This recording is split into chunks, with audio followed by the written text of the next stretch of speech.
歡迎翻到嚟我哋第三節嘅一馬當先賀新春。嗱，咁頭先 Stephanie 就提過啦，喺2月1號咧，我哋就將會有2場嘅錦標賽，分別就係喺 Arcadia 同埋 Las Virgenes 嘅。咁而家即刻問下 Patrick 啊，究竟乜嘢係錦標賽先啦 ？Patrick，so what is like a stake race? A stakes race is a race to really classify the horse for the high level of performance and to help him to graduate himself to the reproduction later.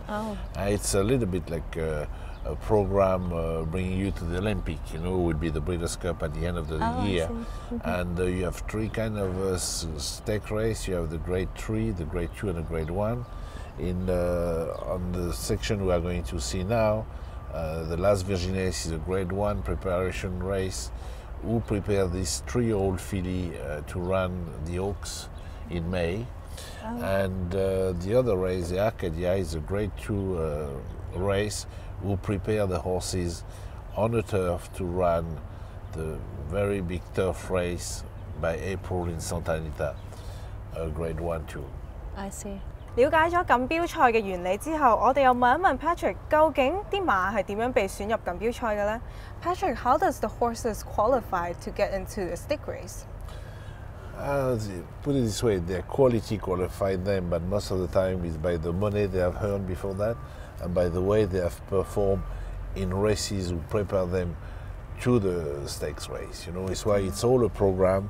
Number one, we start to run horses who have never run together. Then when they have win, horses who have never win 2 races together, and gradually they go up.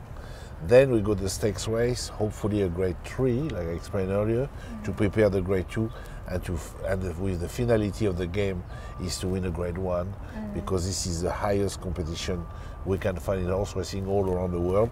All around the world, the grade 1 are rated every year, reassessed every year to see the quality of horses who run those races, to make sure the competition at this level has stayed at the same level year by year. So everyone wants to get into grade 1, right? Yeah, you know, like I trained for 30 years. We won 1,500 races roughly, and we only won 50 grade 1. No, it's a lot, but it's not. You know, it's very difficult to win the grade 1s, and because the horses need to be really nearly exceptional. Yeah, you have like the horses of the world competing for it. So, exactly.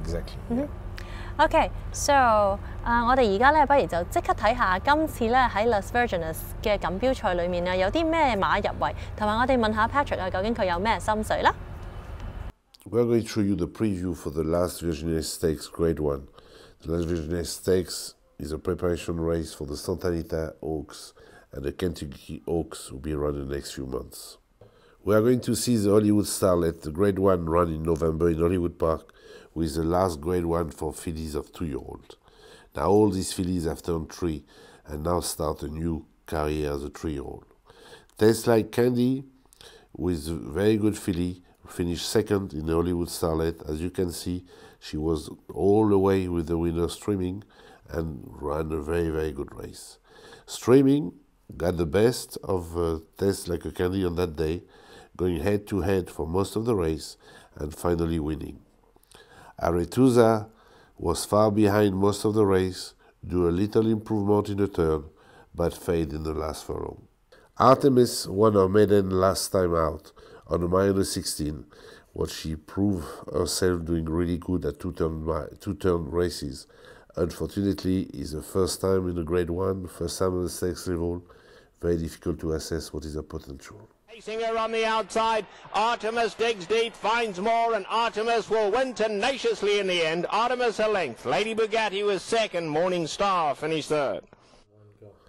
The Blue North Stakes was run early this month on a turf in Santa Anita. Sushi Empire won very nicely, but she never performed on the dirt yet, and the Las Virgenes is on the dirt. St. Lee Jones was well beaten in the Blue North, but she have won her maiden on the dirt, was maybe capable for improvement. Sushi Empire moves into contention. Here comes Sushi Empire, full ransom on the outside. They're all chasing one more wild ride. But now it's Sushi Empire exploding down the center of the track. And Sushi Empire now takes off. Full Ransom is in full flight after her on the outside. Sushi Empire, though, stylish today. And Sushi Empire wins it well. Second, Full Ransom. Revere de Vue got up third, and then one more wild ride. You're going to see Fashion Plate winning her maiden last time out in a very, very good fashion. The only thing, it was a 6.5 furlong. Now the race this weekend is a mile. Let's see if she can reproduce on a longer distance. Fashion Plate as well clear, has opened up now to lead it by 7 with a 16 to go. And they would need to sprout wings to get to Fashion Plate. Here's 3 for Rafael Bejarano. Absolutely annihilated them. Fashion Plate to Greenfield Doro. Mum was third. The last one of that race is Earth Flight, who unfortunately had never run in the States. We have no image to show you from her, but we'll see how she do as a first-timer in this country. But we can show you the last work of Fashion Plate and Streaming. Streaming is on the inside, right by Gary Stevens, on her last work early this week. As you can see, she's working extremely well, going much better than the horse with her, and extending her leg beautifully in the last part of the work. It was a really good work. Streaming is the horse behind with the jockey, the white cap, in this her last work in Santa Anita this last week.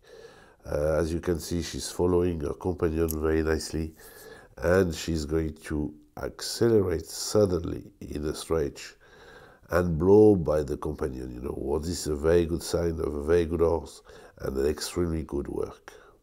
The last Virginess you can see on the last previews is a very competitive race. But these are young girls, you know, like 16-year-old girls running for the first time at the high level, performing the high level. He looks like them Streaming. His head and shoulder in front of everybody, but you know, from 2 to 3, it's a different story. 接下来让我们看看 Arcadia 锦标赛的预测，还有滨康之选吧。This is a list of the runner of the Arcadia Stakes Saturday at Santa Anita. We are going now to show you the last race of each of these horses to do you a good preview and give you a good idea of the way they will perform Saturday.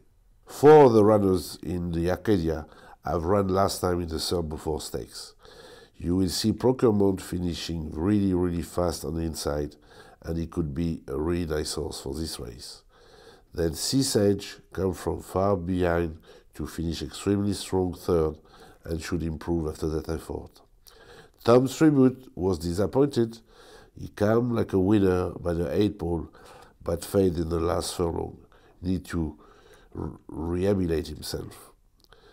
No Jet Lag was a big disappointment of the race. He was in great position, everything was going good, and suddenly he failed in the last furlong when he was the favorite. Now it's Tom's Tribute taking the front. Tom's Tribute, here's Jovino battling back on the outside. Seasage is in there as well. Procurement with a late run. What a finish. Anyone a 6. Jovino came back to win it. Jovino to Procurement, close for third. Outside Nashville and Seasage. Okay, the Arcadia Stakes is a prep race for the Kilrow, who will be run in 1 month. The Kilrow 2013 was won by Suggestive Boy. He won the race really nicely, as you can see on the movie, but got an injury since that, and this Arcadia Stakes will be prep race for the Kilrow 2014. Suggestive Boy hanging on Silentio. Suggestive Boy, oh, they hit it together. Suggestive Boy. In a citation, winning prize, ran a very good race, led most of the time and failed a little bit in the last furlong. The race in the Arcadia, it'll be a shorter distance, may help him a lot. 3 of them come to the wire. Silentio puts his head in front. Summer Front goes with him. Silentio, Summer Front, and Silentio. The Delma handicap was the last win of Vagabond Shoes. As you can see, he will win very easily. He did run poorly in the Breeders' Cup, but it was higher competition. He worked extremely well this week and should be a big contender for the race. Shoes, Vagabond Shoes in front, Lucayan flying, Vagabond Shoes smartly ridden, Vagabond Shoes wanted ahead to Lucayan. The Daytona Stakes, it's a race on 6.5 furlong that Unbridled Note win, as you can see, very easily. But the race this weekend is on a mile. Unbridled's Note wearing him down. Unbridled's Note to get up. And Unbridled's Note under a polished ride from Corey Nakatani takes the Daytona to El Commodore. Gallant Sun was third. In this allowance, you will see Regally Ready winning very easily. Regally Ready was a very good horse when he was a bit younger. He come back to a really great form last time he won, and we'll see what happens this time. Pros stretching him every yard of the way, but Regally Ready still strong on the lead. And Regally Ready, beautifully handled by Mike Smith, comes home to score a length and 3/4 to Bio Pro. Boat Trip was third. Peace and Justice won extremely well on that Halo horse we are going to show to you. He could be the dark horse of the race. He took the lead and never looked at behind. Justice, though, Peace and Justice kicked away, racing a little erratically, but he's opening up on them now. And it's all Peace and Justice by 6 as they come to the wire. Peace and Justice and Brice Blanc never gave them a chance. Peace and Justice won it easy. Brother Pete got up second. Then From the vision of all this past performance, you can see that the Arcadia Stakes is exactly what horse racing is about. You have a group of 10 horses who all come out of very, very good races. It's going to be a very tough race, very competitive race, and the best horse on the day will win. 哇！頭先嘅賽事預測真係好精彩啊！咁睇完咁多嘅資料之後呢，我真係好期待呢兩個大賽㗎。廣告翻嚟之後呢，我哋會有更加多嘅資料俾你㗎噃，陣間見啦！